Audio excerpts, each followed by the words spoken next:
Of working with this guy next to me, and yet here we are, back together again, Dan. It's never been work, has it, Tom? It's been a bit of fun, hasn't it?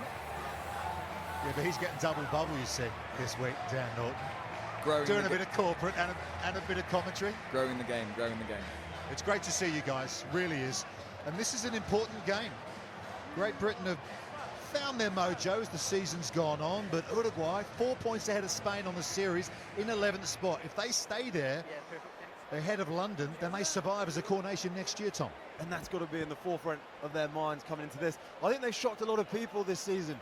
You come in as the new team on the block and everyone thinks you're going to struggle because it's a competitive place out there on the World Series, but they've been excellent. And no one knows that better than this GB side, who finally got it right against them last time out, but this is not going to be plain sailing. Yeah, Great Britain won just 2 games here in November. Uruguay won 3 of their 5. They beat GB, Kenya and Japan. And it really would be quite something if they could repeat that here in the 2nd edition of the Hong Kong 7. So Pool B, and we are underway. Lijtenstein for Uruguay, kicks to the near side in the direction of big Tom Williams, the Welshman. Of course, Wales, Scotland and England forming together for this Team GB7's outfit. Full time on the series now, in line with the Olympic cycle. We'll get the thoughts of Dan Norton and Tom Mitchell on that shortly, but a breakaway for Jamie Barden here, and he's going to have too much pace in front of the south stand. Oh, that never gets dull for the expats in Hong Kong. Barden with the opener. You scored a few like that, Norris, didn't you, running towards the south stand? Jamie Barden, he's known for his breakdown work, the stuff he does in the middle, the gritty stuff, but he's got a good set of wheels on him, which he demonstrated there. Early on, looks like GB being pretty smart with the way they're playing. You've got to be sensible in terms of your decision-making coming out your first game. You've waited around all day for this. It's easy to be super excited and go for the miracle stuff, but they kept it pretty tight there, carrying sort of one off. Yeah, important that guys like Jamie Barden step up. Tom Emery dislocated his ankle in Vancouver in the previous event, so a little bit down in the playmaking department. Speaking of playmakers, Robbie Ferguson, the captain. And Diego Ardao, the Uruguayan captain, showing incredible strength there to bring his teammate Guillermo Lijtenstein down safely. They got a penalty as well, and they'll go quickly. Felipe Arcos Perez tries to get away from another Welshman, Morgan Williams. Both Williams boys in the GB team this week. And Uruguay have been so impressive. Many thought that as the season went on and a small squad, especially balancing a 15-a-side World Cup, remember this year as well, that it might be too tough for them, but Diego Ardao, the skipper, chipping through here. Captain on captain, Ferguson back for GB, penalty Uruguay. He wants to get a move on to Lijtenstein. Just has to go back and put it on the spot. Oh, those kill me. Let the boys play. Holding on. Although GB will be relieved that it slowed down a little bit. Scrum. Speaking to a couple of the GB boys before the game, and they're prepared to cover that kicking game from Uruguay. Robbie Ferguson doing a good job of scrambling back there. They actually look kind of quick. Yeah, I was surprised to see that as well. He's not known for his speed, is he? Foot stays down before the ball. No, normally, obviously, whenever you're playing 7-up, the end men, generally people like Max McFarlane are there to cover those kicks. So, yeah, that's something that they'll be looking at. Obviously, Argentina, Uruguay, obviously looking at the opportunity of trying to get the ball into that half there and get the ball back and score. Yeah, well, Argentina now, the 3-minute teams in rugby sevens, and Uruguay wanting to get there. Los Teros, here they come, looking to respond after conceding early. They're almost there, and they're gonna get there. Amaya with the score. They're a handy outfit, and they're on the board. The conversion would level it.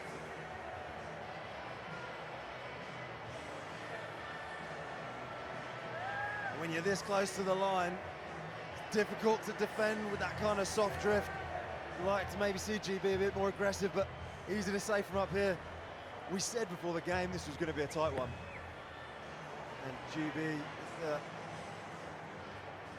just about going to hold on to the lead. I think GB's going to be frustrated when they watch that one back there. I think the setup wasn't right. They had Max McFarlane defending behind the scrum there, and he should be on the end. And you don't really want to concede in those first phase tries. And I think next time, hopefully, they look at that again. They can get their setup right, and they can actually apply a bit more pressure by moving forwards. Conversion didn't make it, so 2-point advantage for Great Britain. Williams high, Roddick has it now. Another Englishman in this team. There is Amaya with the tackle. Try score it. No clear release. They didn't release the player though. Officials have been very hot on that this series, haven't they? Got to release the tackle if he gets to the floor. Tackle player. Yeah, I think the referees have done a brilliant job today around refereeing the accuracy of the breakdown. So they'll reward the jackler very quickly if they're accurate with their technique. So if they're supporting their weight and they're on the ball, they will get rewarded. But anything else, you're going to get a pen the other way. Here's Ethan Waddleton. Great to see him back. Had his injury problems. Missed a lot of rugby sevens. Ferguson's going to go the same way here. To Williams. Max McFarlane's to his left. Dangerous player. Advantage 4 offside. There's McFarlane. Advantage here. For Great Britain with the offside. Barden at scrum half. Nice hands from Ferguson. It was a pretty ordinary ball. Yeah, they're going to go back for the original decision. Just on that point, Tom, of the team finding their rhythm through the series. Tough start, wasn't it? But as we've gone on, I guess it had to be expected. Lots of players coming in, not familiar with each other, starting to click. Yeah, it takes time, and you've got to remember this was a newly formed program. Players coming together for the first time, and it showed in the results, to be honest, and they were disappointed. And Jamie Barden won't be disappointed because he's got a double in the first half. This one right behind the posts. And the former Harlequins age grade player from southwest London. There's reason to smile, although poker face so far. And that's what I mean about the frustrations they had earlier in the season, is because they've got such quality in this squad. Some really good players, and Jamie Barden, certainly one of them. He's the kind of guy you love to have in your team because he'll play minutes for you all day, and he just does so much work. And it's great to see him popping up a couple of times on the score sheet already. Came slightly by the indirect route, didn't he? Was discovered Samurai Sevens, playing some sort of second tier sevens events and got picked up that way. Yeah, he came in as quite a fresh-faced youngster. I like to say Dan and I put him under our wings and taught him everything he knows, but I think he was much better than us at most things in the game. 14-5 now, 20 seconds to go in this first half. Clock on blue. I have it in the contest. That's what I have. I mean, you talk about a team coming together last minute. You guys, of course, did it in 2016 in Rio. You had hardly any time together before that event. No one really gave you much of a hope. You walk away with a silver medal. I mean, fond memories, boys. Yeah, they are definitely some memories we look back on with very fondly. Being in that environment, 28 guys competing for 14 weeks for an Olympic medal was pretty special.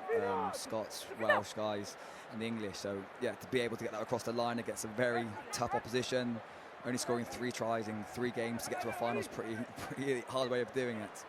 Should have scored a few more, Dan. I did my best, Tom. I think he's got a pretty important one in the semi-final, didn't he? It was all about the conversion. It was in front of the post. First one in a while. McFarlane's on the chase here on Viñals. Good to see the Phantom back. He's missed a bit of rugby with injury. The clock's in the red, so we're going to go to drinks here at 14-5. Good half for Great Britain. Couple of tries in the bag for Jamie Barden, but Uruguay staying close. Half-time it is.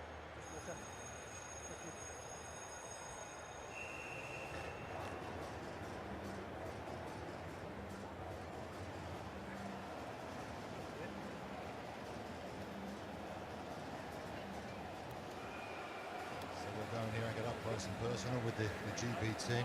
Who are the motivators, Tom? Who are the guys in this team that really bring the good vibrations? Well, they've got a couple of particularly experienced guys here. Robbie Ferguson will be leading the chat. He's one of the older statesmen, I think.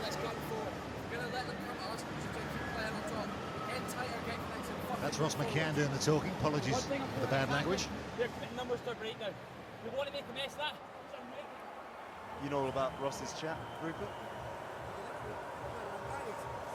I had the pleasure of sitting next to Ross on the aeroplane back from Vancouver. They'll send the glass eye to sleep, wouldn't they? I got about 10 hours. How well's this guy done?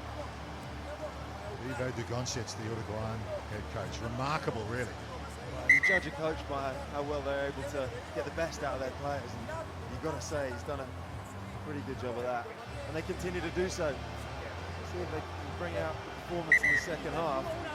Yeah, coming back to the GB boys, the experienced lads. Robbie, obviously, captain in the boys. You've got Paddy Kelly's come into the squad. He's got a lot of experience as well. But there's a few younger boys who've been around now, played a lot of minutes, and they'll be stepping up as well.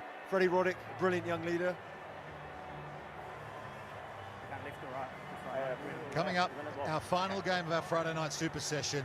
The hosts, Hong Kong, China, the invitational team here in the men's competition, up against the third-ranked team, France. Welcomania on a Friday night in Hong Kong. Williams climbing high up against James McCubbin. McCubbin's done well there. Here he is. They're going to carry this into contact. I won't take too many risks here. Mai, the try scorer in the first half. 2 tries to Great Britain on an angled run is Bautista Basso. Most carries of any Uruguayan player this season. There's a knock-on. Knock-on in the tackle. Yeah, it's unlucky there. There was good pressure from Robbie Ferguson. You can see in this GB defensive line, you've got Ethan Waddleton and Jamie Bowden playing alongside each other. That is a dangerous defensive duo because they're both brilliant at getting on ball and brilliant tacklers. So working in tandem there, that's a dangerous area for Uruguay to run into. Just the subplot, of course, this season is the Olympic qualification, top 4. Currently, GB down in 10th. Almost impossible for them to do that through the regular season here. Rugby Europe, it's going to be interesting, isn't it? And already their minds will be turned into that. So knowing that the top 4's probably out of reach now, they'll be thinking about the summer and preparing accordingly. But it's not an easy tournament. Yeah, you've got to do it the hard way if you don't get automatic places at the Olympic Games. There's a penalty here for Uruguay. And the subplot for them, of course, is that they are only 4 points above Spain on the standings. They've had a really good season, but if Spain better than here, then it could all go down to Toulouse, Singapore and Toulouse. There's Uruguay in 11th, you see highlighted in sky blue, 34. Spain in 30. I mean, Kenya's 1 point behind that as well. They had a loss earlier against New Zealand, a heavy loss, but Spain beats the USA, puts them in a good position in the pool. So if Spain were to get out of this group, then who knows what could happen. Fascinating narratives across the series at the moment. Oh, double jeopardy. Both ends of the table. It's Fine. cutthroat in this game as well, and it's been chipped ahead again by Amaya, looking for a second, but McFarlane reads it really well. Sweeping back, a la Tom Mitchell to save the day. Often see a sweeper in the game much these days. Here's Ferguson. Robbie Ferguson showing a bit of pace there, almost through. Barden. Show and go from Tom Williams. Waddleton. Standard scrum cap he always wears. He's not the biggest bloke in the world, but he does do the close contact ball carrying work for GB. Penalty You're Uruguay. off your feet playing the ball. GB again a little bit stuck there, kind of play one more pass into that space and try and release people like Max McFarland. That's why I think they're going to find a bit more joy. They're getting stuck kind of in between the 15s a little bit playing the ball. Hold. Do you miss it, fellas? Just waiting for your sub. I mean, Four. it hasn't been that long you're out of the game. You led at World Cup, Tom. I mean, No, go that way, please. You know, you Go played that this way. GB team as well. You went to the Olympic Games in Tokyo. What are the emotions for you two right now, watching on? Yeah, I was stood at the edge of the pitch on Thursday having a look, reminiscing, and yeah, I fondly do miss these memories, these opportunities to be playing in these amazing stadiums. But yeah, you're a long time of being involved in this, so I'm happy to be this side of the line now, enjoying the other side of it. But yeah, no, I do sorely miss it, and it's nice to be able to still be here and be able to watch it from afar. Nortz has been telling everyone he could still do it. Definitely could, by the way.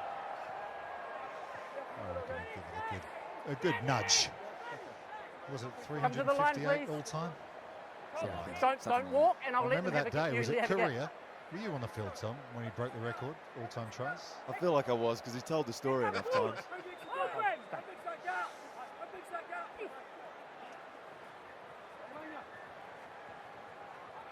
Arcos Perez, solid unit, but put on the deck nicely by the GB defence. Ardao, still 14-5 in the balance, no points in the second half yet. Here's a dish to Basso, Bautista Basso, offload to his captain. Was he tackled early by McFarlane? They're just 4 metres out here, Uruguay, looking to close the gap. They're down to 6 players though, they've got an injured man in back players. Arcos Perez is unavailable. They're going to work the short side here, perhaps wisely. Here's Viñals. Trying to find a way through, but plenty of British defenders there, but look at the power, the leg drive through contact, and Basso will finish the job, playing with 6. Bautista, Basso, they're making a game of it big time. Not the prettiest rugby we'll probably see this weekend, but effective. When you're that close to the line, sometimes you don't want to shift the ball too much. They were rumbling around the ruck quite a lot. Good physicality shown, a good ability to keep hold of the ball. The second man sealing that ruck off nicely, keeping possession. Just wore GB down in that passage of play. Let me know if we're making subs, please. Yeah, this is going to be a big kick-off now, isn't it, for Uruguay? Sorry, Knots. Sorry, so this is going to be a very big kick-off now for Uruguay. You've changed into the setup now. You've got Ross McCann on, you've got Jamie Barden as well. So you've got some different pod options to be using. How can they find the space now and get the ball back? Yeah, important conversion, 2-point ball game, 2:25 to go, plenty of time. Anything could happen here. It's been drizzling all day here in Hong Kong. Ball's like a bar of soap. We've seen plenty of it spilt. Colin Barretto with a bullet-like ball to Robbie Ferguson right under his own sticks. A couple of Scotsmen in tandem there. Trying to work the opening. Here's Ross McCann, another Scotsman, adding some impetus. Oh, the tackle from Amaya. How good's he been in this match? And Holding on. Must release McCann before you get to your feet. holding on. Got to get the support quicker to him, but before that, Norton and I were throwing our hands up because he had 3 men outside him on the far side from where we are in the commentary box. Thought maybe that should have gone. He actually did a good job of finding the line break for himself, but no one with him. And Uruguay, with 1:30 to go, on the hunt. Yeah. Just mentally engaged, how do you deal with this? Because it just swings so stay easily, there, doesn't it? He's don't almost move, run I'll bring away him or to the put line someone and away say, under the okay. post at Yeah, the yeah, other if end. you don't Now move, you're then I can sit defending again. to try and hold on to this lead. Yeah, this is definitely something that when both Tom and I were playing, we spend a lot of time doing these 2-minute kind of drills where you're trying to work out if you're a score down or you're a score up, and how do you find a way of winning, well, either defending out and keeping the score or scoring that try. And I think this is a great opportunity now for Uruguay to keep the hands on the ball and stretch the team now. They've got an opportunity on the far side to try and win this one in the corner. Will Homer off the bench making an important tackle, you lost the and he's ball. forced the error. You knocked the ball off. Homer with the intervention, 1 minute to go. Gee, that was close for GB. Did well, Homer. Oh, I tell you what, Will Homer coming off. Not the impact we see from him all the time, but what an important arm coming in and knocking that ball loose. Great scramble tackle, but this now, 45 seconds or so on the clock. GB taking their time to set the scrum. This is the kind of stuff you practice, the scenarios. This is a huge moment. Yeah, sorry. All right, game 1. Yeah. Arguably the best opposition in the group to some degree, but 2 points down. Go there. How do you see the game out from here? Yes. Yeah, definitely for GB here, you're trying to wind the clock down as much as possible and get that clock down from 40 seconds down to 30. Keep the ball in place for as long as possible, then get your opportunity to get the ball out. Yes. I wonder whether you kick it here. I wonder whether you get it down there. No one immediately sweeping. Wingers slightly off from Uruguay. Yeah, there's no one back for Uruguay. They're all up in the line, so kick is on if they choose to. They've got to get the ball away from the scrum first. Oh, they've got the penalty, and we're inside 30 seconds. And now they can play the clock and put this one to bed. Yeah, you can Let's go. Just watching. Let's go now, please. Robbie Let's go desperately now. trying to buy time for these last few seconds. you got to be frustrated there if you're Uruguay, especially Tom. If we're in that position and we're defending as England in there, and you're applying pressure there in that penalty, it's so close, but these are the fine margins. Clever there, Barreto, wasn't he? Just kept the ball in and allowed the Uruguayan player to sort of fall into him, and there you go. Now the clock's in the red. It's all theirs. And that is something you practice as nines. There's technique to this bit of the game that people might not appreciate. Your positioning as a nine, your body. Ferguson dinks it over the line, and GB survive in their opening game. Good comeback from Uruguay, but Great Britain have got the 2-point win, and they've reversed the result of the same fixture here in Hong Kong last November.